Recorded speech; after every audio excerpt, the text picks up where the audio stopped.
Hello Puppet fans! And welcome to this lecture.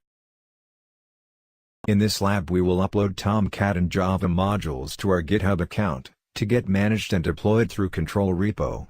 So in previous lecture we have learned to enable control repo to manage our data and modules. After enabling control repo we lost all modules locally created in Puppet Master. As you can see, there is no modules directory inside production branch. As we have already copied the modules in our home directory, so we don't have to worry now. But if you have not saved the modules, you have to start from creating modules lecture. Okay, so let's start with Tomcat module. Create a repository in GitHub and name the repository as Tomcat and click on Create Repository. Now copy the Git-Remote-Add command to add your Tomcat repo in Puppet Master. Go to your saved Tomcat module and run git init to initialize the directory.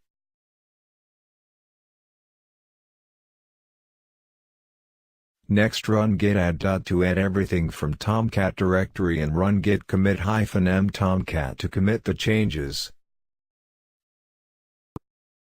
Next run git checkout b production master to switch to production branch,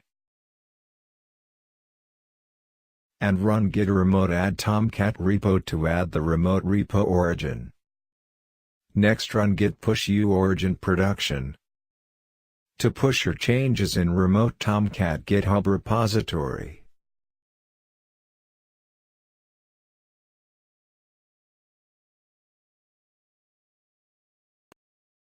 Here in push command it's prompting for username and password. Any idea of why it's asking for username and password of remote branch? Because to add remote branch we have selected HTTPS method, not SSH. So to avoid giving username and password every time, let me switch to SSH method, as we already have our keys in GitHub, so it will not ask for username and password. So remove the HTTPS linked remote origin and add SSH linked remote origin to push the changes through SSH method.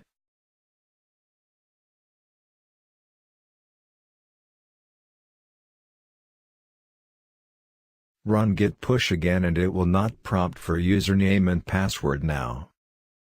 Once push completed, refresh your GitHub page, and you will see the complete Tomcat module copied to your GitHub Tomcat module.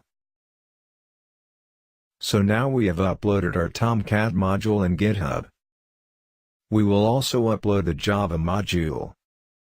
So we have to follow same steps for Java also. Go to your saved Java module.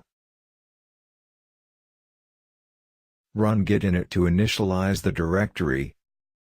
Run git add to add everything from Java directory. And run git commit -m Java to commit the changes. Now create a repository in GitHub and name the repository as Java.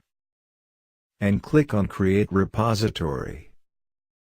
Now run git branch to check on which local branch you are working on and if it's not the production. Run git checkout -b production to switch to production branch. Now add the remote Java repo. Next run git push u origin production to push your changes in remote Java GitHub repository. Once push completed, refresh your GitHub page and you will see the complete Java module copied to your remote GitHub Java repo. So now we have uploaded Tomcat and Java module. It's time to configure Puppetfile. A Puppetfile is a text file that specifies what content you want in each environment, what version of that content you want, and where you want to get the content from.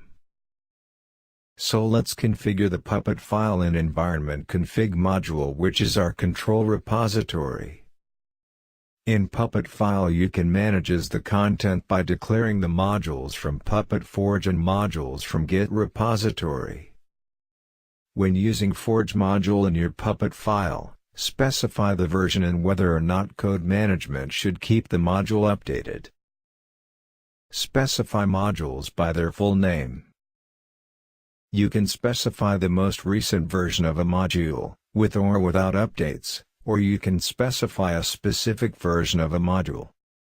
When using Git repository, list the modules, data, or other non-module content that you want to install from a Git repository.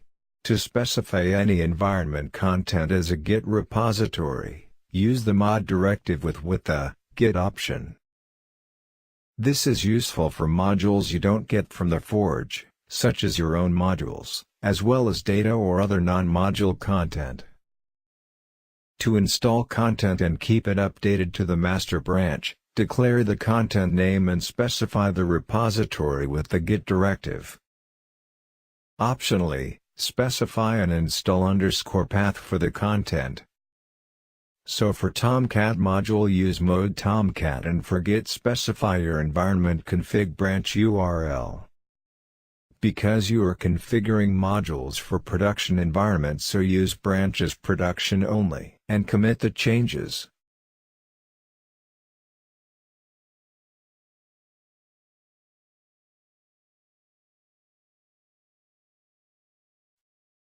Now our Puppet file is ready, so it's time to test Code Manager. First, test Code Manager by deploying a single test environment. As discussed in previous lectures, to deploy an environment, first you'll need to trigger Code Manager by hitting a web endpoint, and we can use webhook or custom scripts to trigger it. So here I will use custom scripts to trigger Code Manager. So find your Puppet code path and create a cron job to deploy the environments in every 10 minutes. You can increase or decrease the time as per your requirement. So once cron job will trigger, Code Manager will fetch the updated information from GitHub to deploy or update the environment. So here in cron job I will schedule the job to run Puppet code deploy production -- wait in every 10 minutes. You can see the configured cron jobs by running cron tab -l. So to deploy the production environment, either you can wait for 10 minutes or can manually run the command to test it now. So run Puppet code deploy production -- wait and check the command status output, which should be showing completed. Once deploy completed successfully, you can verify if Puppet file content got updated and Tomcat modules is showing in modules directory or not. And modules directory itself got created or not in production branch. So the deploy was successful, so let's follow the same steps for Java module 2. Edit Puppet file, specify mod, git and branch. Next, run the code deploy again to deploy the production environment. And once completed, you can see Java module is listed in production modules directory now. Okay. So in this lecture we have uploaded the modules to GitHub. So if you have time, feel free to move on to next lecture to add node definition.